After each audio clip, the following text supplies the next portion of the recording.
One of the essential requirements of a valid muraba contract is that the transaction should not involve any buyback arrangement.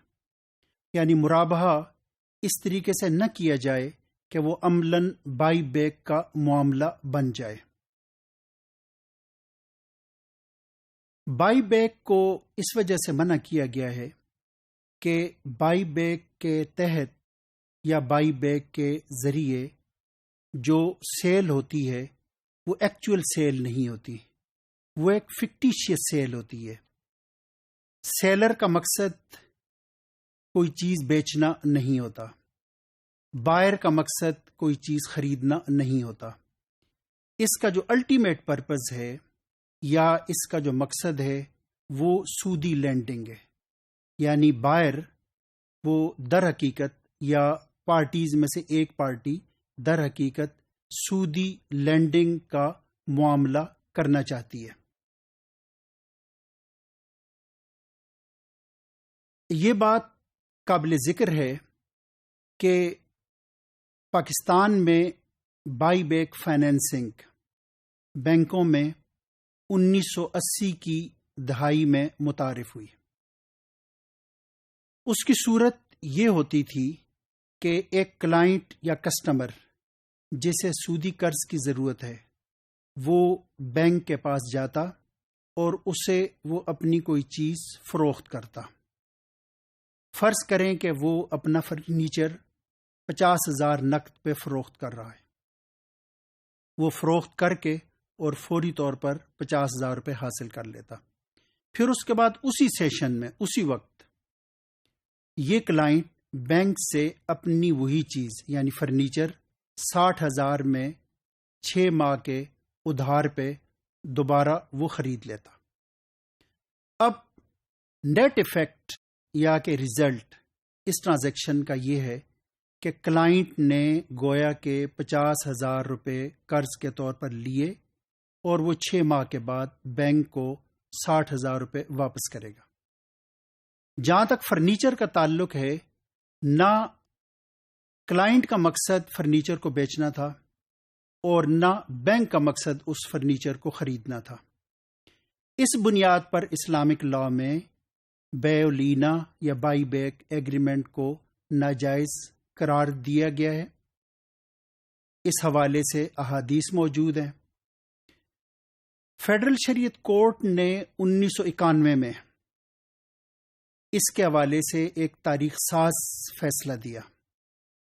سود کے حوالے سے جو federal شریعت court کا فیصلہ ہے اس میں یہ کہا گیا کہ بائی بیک ارینجمنٹ یا بائی بیک فائنینسنگ یہ ناجائز ہے اور یہ ایک سود کی شکل ہے اور یہ سیل نہیں بلکہ در حقیقت یہ سودی لین دین ہے یا کہ سودی قرض کا حصول ہے. مرابحہ میں بائی بیک کس طریقے سے واقع ہوتا ہے؟ اس کی 2-3 صورتیں ہیں. ایک صورت یہ ہے کہ کلائنٹ نے کوئی چیز ادھار پہ یا نقد پہ کسی پارٹی سے لی. کلائنٹ کے پاس وہ بل موجود ہے، اسے رقم کی ادائیگی کے لیے پیسوں کی ضرورت ہے، تو وہ بینک کے پاس آ کے وہ یہ کہتا ہے کہ آپ اس کی ادائیگی کر دیں اور پرزیوم ہم یہ کریں گے کہ گویا کہ یہ خریداری آپ نے کی ہے، یعنی گویا کہ بینک نے یہ چیز ایک تھرڈ پارٹی سے خریدی ہے اور اب بینک یہ چیز کلائنٹ کو بیچ رہا ہے. حالانکہ عملاً آپ اس میں بینک ایک ایسی چیز خرید رہا ہے جو کہ آلریڈی یعنی which is already owned by the client, کہ آپ کلائنٹ سے ایک چیز خرید رہے ہیں اور دوبارہ اسی کو آپ فروخت کر رہے ہیں.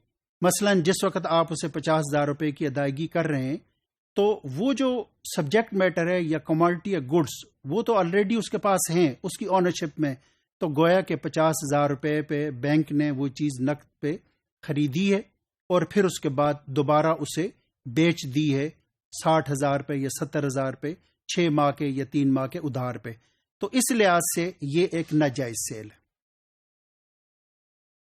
ایک اور شکل یہ بھی ہو سکتی ہے کہ اگر جو کلائنٹ یا کسٹمر ہے وہ کوئی کمپنی ہے اور اس کی کوئی ایک سبسیڈیری کمپنی بھی موجود ہے، یعنی یہ جو کلائنٹ ہے یہ ایک فلیگ شپ کمپنی یا کہ ہولڈنگ کمپنی ہے جس کے تحت اور بہت ساری کمپنیاں آتی ہیں۔ مثال کے طور پر اگر ایکس ایک ٹیکسٹائل کمپنی ہے جسے کیمیکلز کی ضرورت ہے اور وہ بینک سے یہ کہتی ہے کہ اتنے رقم کی 10 لاکھ کا کیمیکل اس کمپنی کو چاہیے، بینک بجائے تھرڈ پارٹی سے یا کہ باہر سے کیمیکل خریدنے کے وہ اسی کی جو ایک سبسیڈیری ہے، یعنی جس کو کہ ہم کیمیکل زیڈ کیمیکل کمپنی کہہ سکتے ہیں جو کہ ایکس کی ایک سبسیڈیری کمپنی ہے، اس سے بینک وہ چیز خریدتا ہے اور دوبارہ وہ ایکس کمپنی کو اسے بیچ دیتا ہے۔ تو گویا کہ ہم یوں کہہ سکتے ہیں کہ اے اور بی یہاں پہ ایک ہی شخص ہیں، یعنی اے نے بی سے خریدا، یعنی دوسرے الفاظ میں ہم یوں کہہ سکتے ہیں کہ یہ ایک ہی شخص سے آپ جو خرید رہے ہیں اور ایک ہی شخص کو آپ اسے بیچ رہے ہیں۔ تو یہ ایک بائی بیک ایگریمنٹ ہے، بائی بیک ارینجمنٹ ہے، بیع و لینا ہے کہ جسے کہ اسلامک لا نے ایک ناجائز ٹرانزیکشن یا کہ ناجائز معاملہ قرار دیا ہے۔